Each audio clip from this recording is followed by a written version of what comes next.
G'day all, welcome back. We are back on the internet together again today. We're talking wokeness. Wokeness specifically in Australia to start off with, and then we'll go and see more broadly what's going on in this world. Well, we've got a new study today on woke. What does it mean to be woke? Do people know what the meaning is and who considers themselves woke? Perhaps surprisingly, more than a quarter of Australians identify as woke. 31% said, though, they're not woke. A further 43% don't even know what the term means. Joining me live is Bill Brown. I wouldn't even be able to tell you really what does it mean. When people say someone's wokey, to me it's someone who gets on social justice cause, like jumps on the bandwagon. They don't have any skin on the game in that particular issue, but they want to be a part of it. They want to protest, they want to show solidarity, and they want people to know about it. And they're wearing badges, with the Yes campaign and shit like that. That's my view of it. People who, what's an example? In my opinion, locals, so local Australian people who are protesting for Palestine or any other international causes that don't affect them here at home. They have no skin in the game have not been affected by it in any way. To me, that's wokies. Author of this report that comes from Australia Institute, a left-leaning think tank. Thanks for your time today. I guess, first of all, the definitions are interesting. On one definition you gave to people, it was whether being alert to racial injustice, which is sort of the origin of the word, but then another one, what it's become for people, punishing people for thinking the wrong things, and I guess political correctness gone too far. That's right, and thank you for having me, Tom. What we find is that Australians are unclear about what the term woke means. To me, I believe it's someone who's taken it too far. A bit batshit mental. You see them putting posts on Facebook, or you see them carrying on TikToks and all that sort of thing about particular views and opinions. For me, a wokey is like a far left extremist. So probably the left-leaning equivalent of the far-right Nazis. They're just woke, just completely outrageous. Overall, though, most, or about half, prefer that positive definition of being alert to racial injustice, and only about 30% choose the negative definition of being kind of censorious or punishing people for thinking the wrong. Can white people suffer racial injustice? Because that seems to be, to me, the downfall of this whole racial awareness. A lot of other cultures are racist towards white people, Australian people, look down on you. West people from Anglo backgrounds. But you can only be racist if you're white and you say something. It doesn't go the other way. I find that, to me, that's the biggest hole in all that wokeness around that. I get a lot of comments on my videos where I talk about crime. I'm not creating the footage.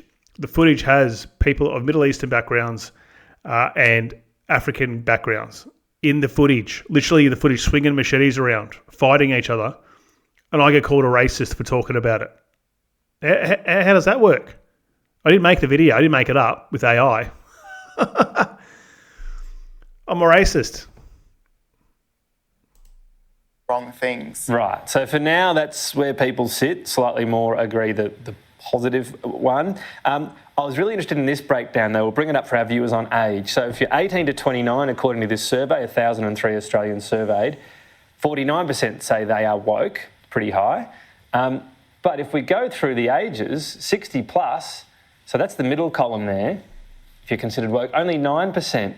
Basically, it's just an age thing. If you're younger, you might think you are. The older you are, the less likely you are to be woke. Isn't this just like It's not an age thing. It's an indoctrination. It's just how this has all seeped into our society.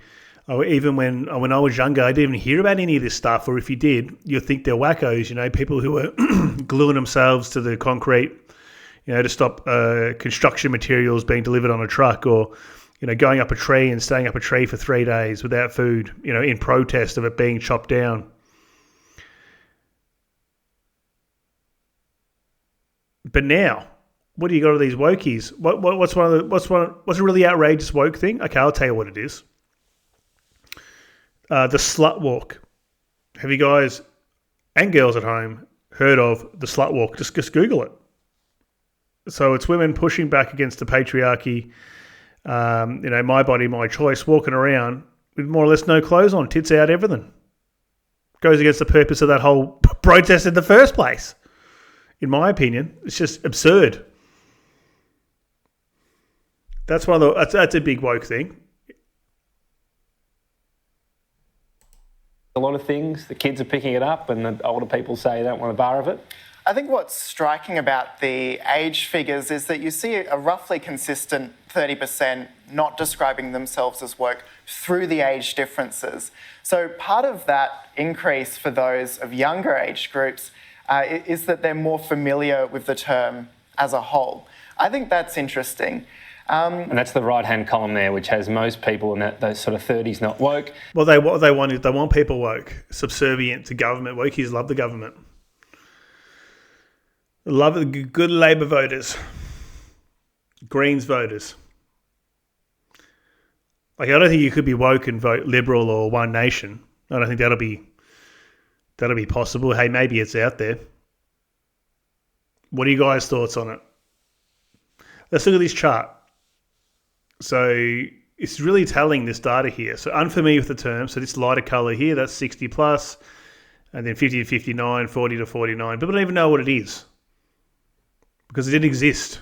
And now they're hearing about it through our current culture, or maybe the last generation.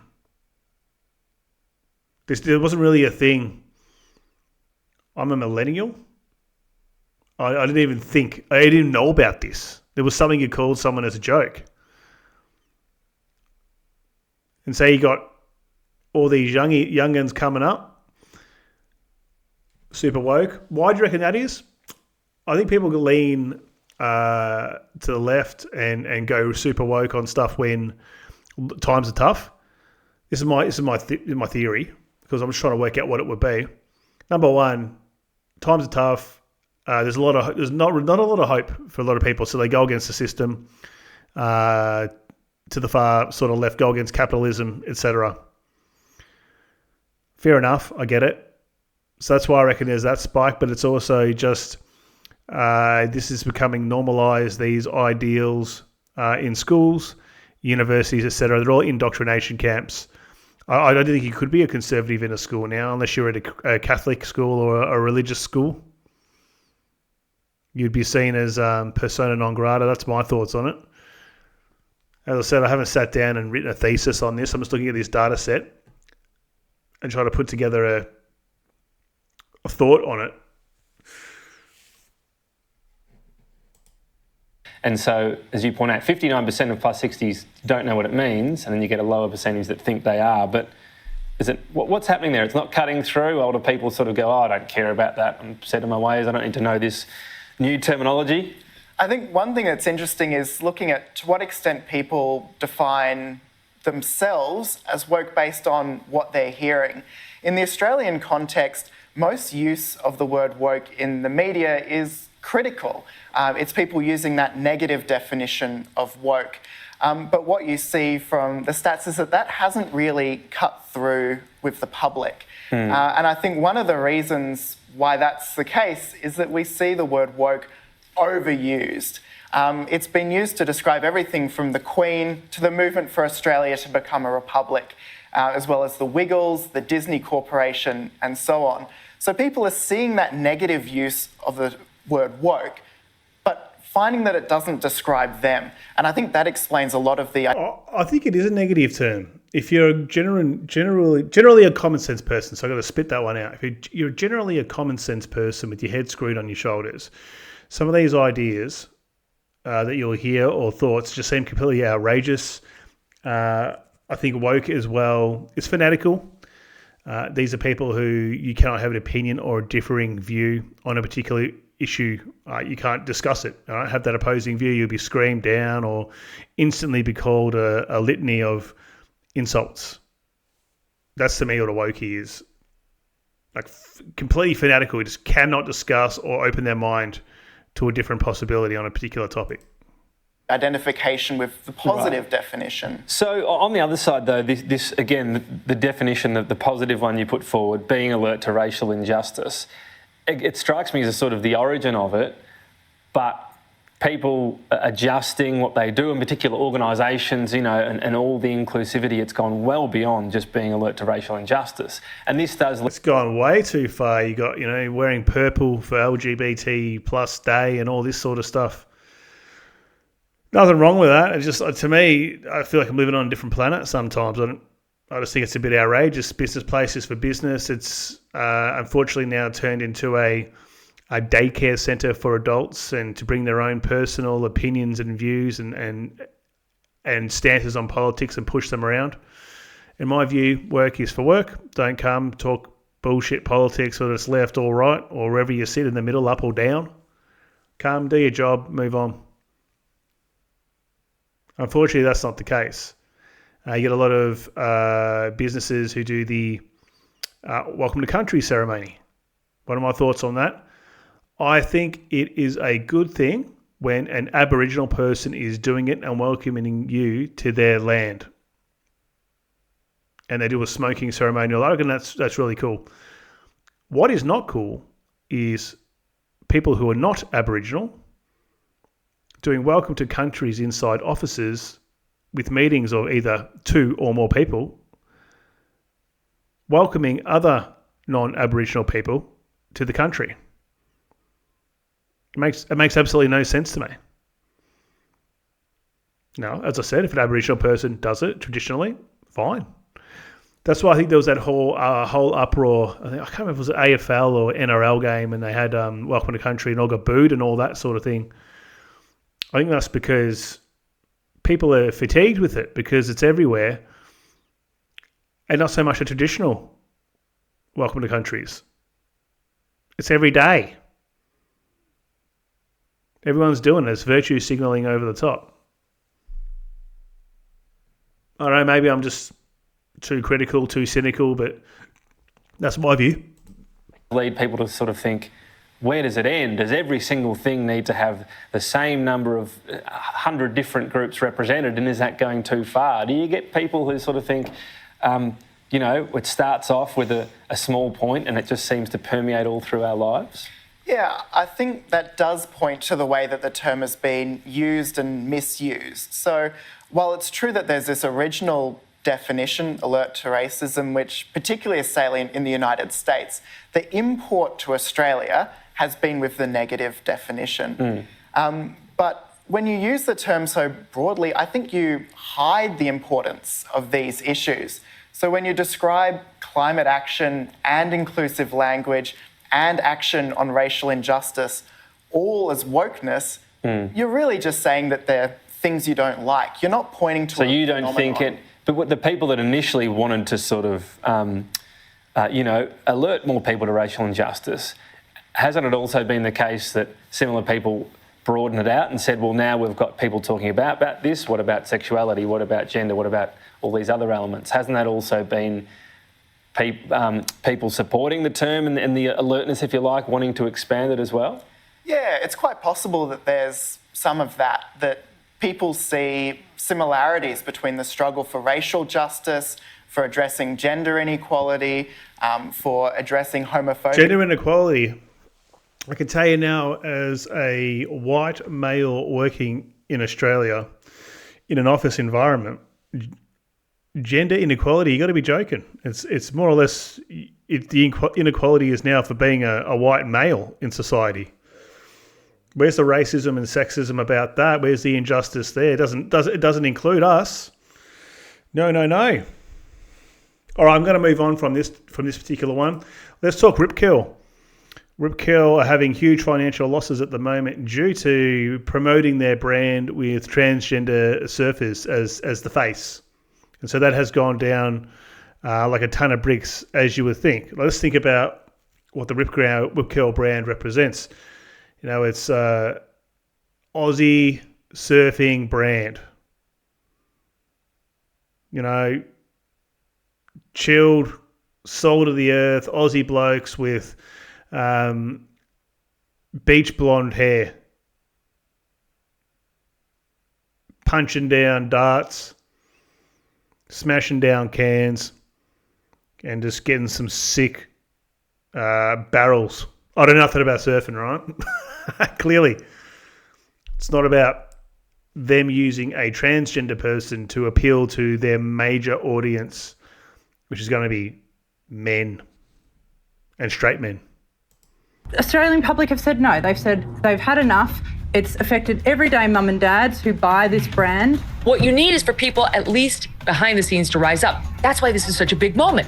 So the community did rise up. Some surfers went on the record. The Aussies went on the record.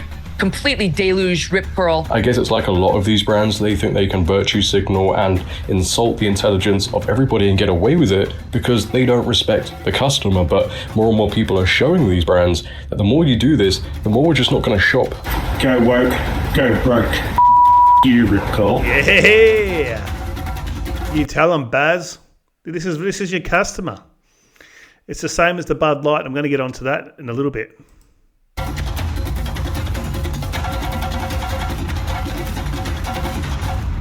Go woke, go broke.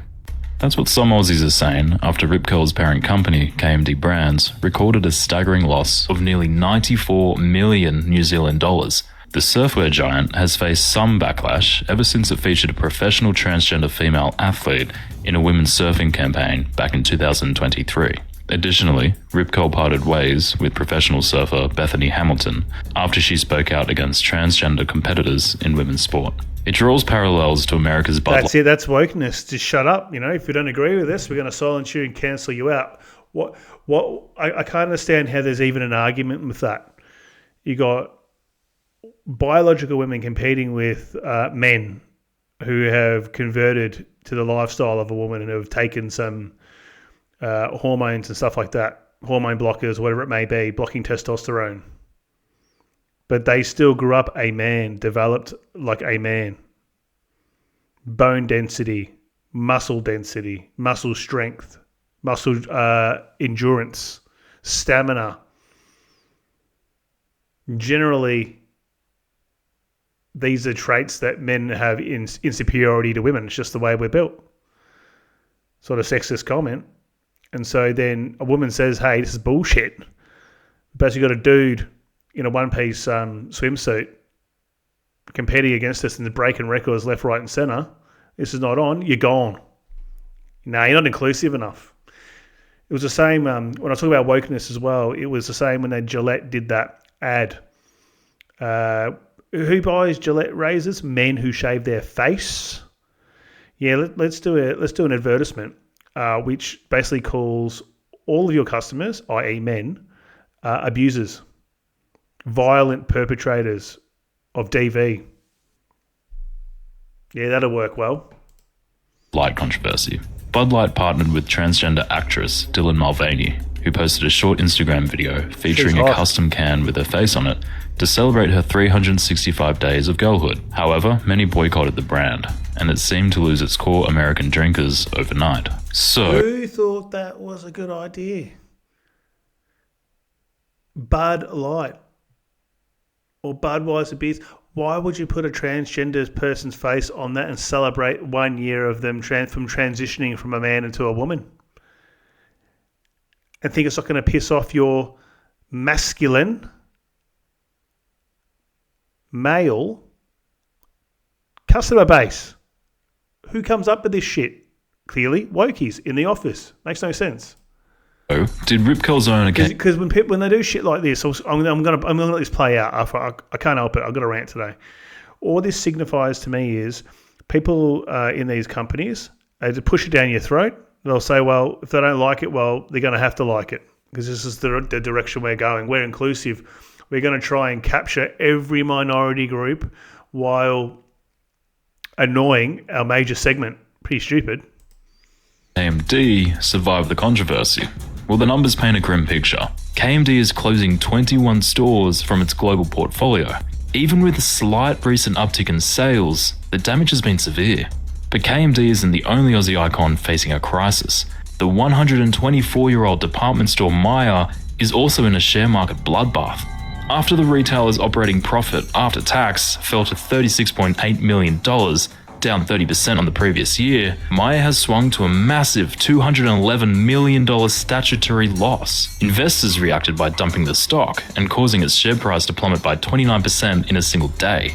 The huge loss was largely due to a write-down in the value of the 5 fashion brands it recently acquired from Premier Investments, including Just Jeans and Dottie. As a result, Myer has declared no final dividend for its shareholders. Retail Cop that. So investors cop it for stupid woke decisions. There we go. I'm going to leave it there. We'll move on to the final one, which is a bit more of an analysis of it globally. I'm sure a lot of you would have seen these stories. We'll just talk through them. Talks about a lot. It's the phrase, of course, associated with companies exploiting social justice causes in their branding efforts. You know the big ones recently. Bud Light in the US featured a trans influencer, Dylan Mulvaney. And then I couldn't even tell. That looks like a woman to me. Saw their own sales absolutely plummet off the back of that. Meanwhile, here in Britain, people boycotting Costa Coffee over this illustration of what appeared to be a post-op transgender man. Caused a lot of debate, that did. Well, to me, all of this is corporate exploitation of everyone involved. To others, it's virtue signalling, and they actually design their lives around avoiding it. There's even a new app that will allow you to shop your values simply by scanning a barcode, because it really does get people hot under the collar, doesn't it, this topic, including the very man whose seat I'm keeping warm tonight. But there's a problem. They hate you. And they don't seem to care if you know it. At some unidentified point in recent history, companies lost interest in simply selling things and decided it was their duty to change the way that you and I think. It isn't so much that as well. It's that I was talking about with those charts earlier, and it showed the demographics. These are the new leaders in business. Okay, a lot of people with these values who have been indoctrinated through the education system have now gone through university. Now they've filtered their way into the corporate world. Now they're pushing all this stuff now as leaders. You didn't have it before because these values weren't there before. That's why boomers and Gen X and a lot of millennials don't really want to know about it. And it's something that you got your new up-and-coming generations of business people, corporates, your Gen Zs and your younger millennials. That's what it is. And when people ask me what woke is, that's what I'm talking about. It is being so fanatical in your view that is the only view that can be had in the world, and that's why you push it out whether people like it or not, because they're going to have to like it, and that's what these businesses do, and they'll learn the hard way. Somewhere say corporate board members of the world unite. And suddenly the people who sell you fizzy drinks and credit cards were also telling you that Black Lives Matter, that Pride Month is more important than Christmas, you're personally to blame for climate change because of your filthy carbon footprint, and so on and so on. Well, at the moment, all of this is very much focused on this woke or anti-woke issues, but it is nothing new. Do you remember this? The uproar about the Nestle Yorkie chocolate bar, their campaign in the early 2000s saying it's not for girls. Well, as far as I last checked, Yorkie bars still exist. Women still dare to eat them, me included, and we're still talking about them. So that is exploitative marketing done right. So sometimes the gamble does pay off, and sometimes in the case of Bud Light, it doesn't. But what about when money gets tight for consumers, like at the moment with sky-high inflation? Do you really stick to your values when it comes to your shopping list? In a cost of living crisis, what is more important, values or value for money? Today, it was announced that sales at Beyond Meat, that maker of vegan burgers, have fallen by almost a third. Now, this is in part because consumers are choosing cheaper, regular animal products, going back to the traditional old meat. Now, it's highly unlikely, isn't it? You see, very, very true. Even I think this article here, this news bulletin, this is like 2 years old. Some of these are 1 or 2 years old. The Rip Curl one's recent, that came out a few days ago. But how's the push for plant-based meat and meat substitutes? All of your fast food places that you may go to, you have the plant-based option. So now that's really getting pushed now. Why is that? Because of wokies and vegans and veganism being pushed out or pushed down people's throats. Not that you have to pick it, but just having the option there goes to show you that there's a lot of push to have people eating that stuff and not meat.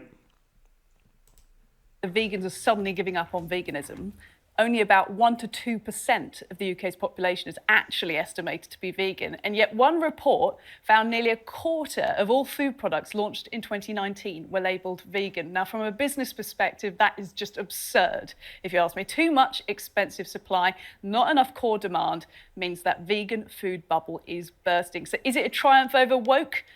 I don't think so. I think it's a triumph of market forces and consumer choice. And stupid business decisions. Over-capitalising on that product service offering. All right, I'm going to leave it there. I don't care too much about the UK, guys. Thanks for watching. If you're enjoying me doing different topics, let me know in the comments. If you made it to the end, also let me know. And if you have a suggested topic, put it in the comments. I'm always open to ideas. I like to get feedback from the community and my viewers. Thank you very much. See you tomorrow.